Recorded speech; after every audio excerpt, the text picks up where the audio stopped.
Hello, fellow people who blog too much. This is my third little movie about the prevention of repetitive stress injuries and how you can develop some different habits that might make it a little easier on your hands and neck and back if you are in fact going to do a post every day this year. So this section's on habits. It's very easy for us when we get caught up in our creative process to spend hours at a time. The hardest thing I think that is a necessary habit is to take frequent breaks. You really need to take a break away from the keyboard for a couple minutes every 15 minutes or so, and make sure that you're doing large motion stretches. And when you're doing these stretches, a lot of people will show you to do your stretches with your hands and wrists. You want to be up and down with your hands and wrists and make sure you're stretching them in both directions. But when you're doing those stretches, you don't just want to do a static stretch. You want to do a stretch that moves out to the sides, because this will stretch this muscle along here. You want to do a stretch that moves into the side, so it'll stretch this muscle. So you're doing this, and you're stabilizing your shoulders at the same time. So you're stretching your wrists in this case, and the forearms. And that's the first place you're going to start to have problems in most cases. That's why people talk about carpal tunnel a lot. It's the most obvious location for there to be problems. So you're doing hand and wrist stretches.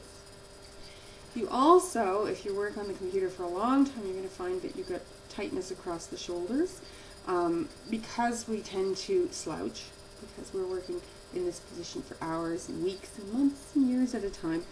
This set of muscles across the front will actually tighten up and shorten. So we have to do exercises that make sure that you do those rotations back.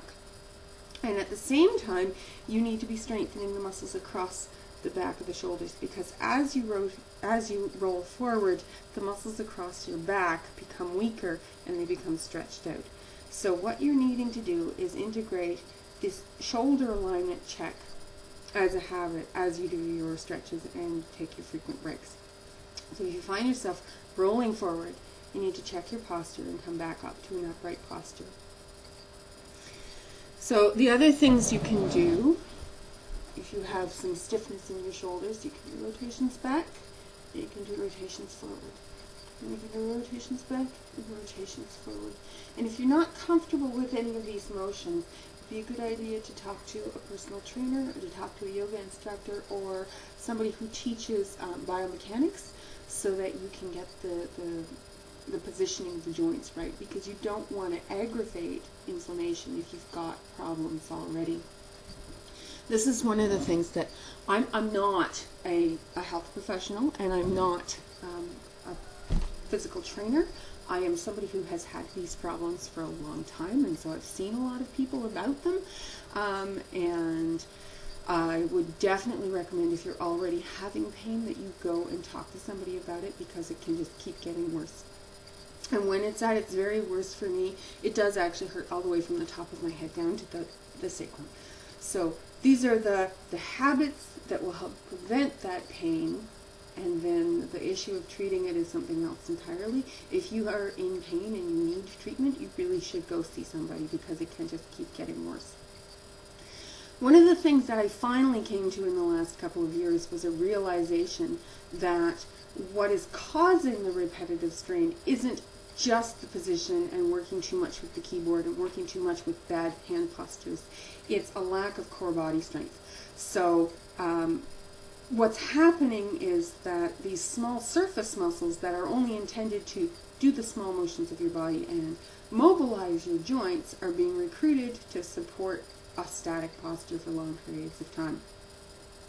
So this is going to be very counterintuitive, but sitting at a keyboard for hours at a time is a very physical activity, and you need to be doing training to maintain that kind of difficult ongoing physical work. So one of the things that I really would recommend would be seeking out a Pilates class or a physical therapist who can help you really strengthen your core body, because your posture will improve as the muscles, you want the muscles right around your spine to be supporting you in your static posture, so that the smaller muscles of your arms and across the top of the back and across the front are only mobilizing your joints. They're not actually supporting and stabilizing everything. So you really do need, if you haven't got a lot of practice at that, you should go talk to somebody or see someone who can help you get the right alignments. Because if you have got some loss of good posture already, you need to get back into that good posture as you start the exercises, because the exercises can also aggravate the same poor posture if you're not getting those habits retrained. And the last thing that I want to point out, and this is going to be something that's really a surprise to think about, is that repetitive stress injuries are an inflammatory process. And so what really does matter is what you're eating, because we know that poor diets aggravate inflammatory processes and inflammatory diseases. And if you are sitting at a keyboard all day long and doing this intense physical workout, and you're fueling it with chips and soft drinks and microwave popcorn, which can be very tempting when you're in the throes of a creative ecstasy, it's very tempting not to go and make yourself a proper meal. But you need to recognize that you're taking care of your body, and that what you eat really matters. And so you need to be taking a really good look at your diet, because you need to treat your body as if you were an athlete, if you're going to be posting every single day. This is a long, difficult physical pursuit you've undertaken, and I want to just share that realization with you. I'm not going to give you eating advice today, although I would recommend that you have a look at the Harvard Schools of Public Health, and they've got some very good scientific-based information about nutrition, because there is very good evidence of what sorts of things you can eat to help reduce inflammation in your body and provide you with all kinds of good healthy habits.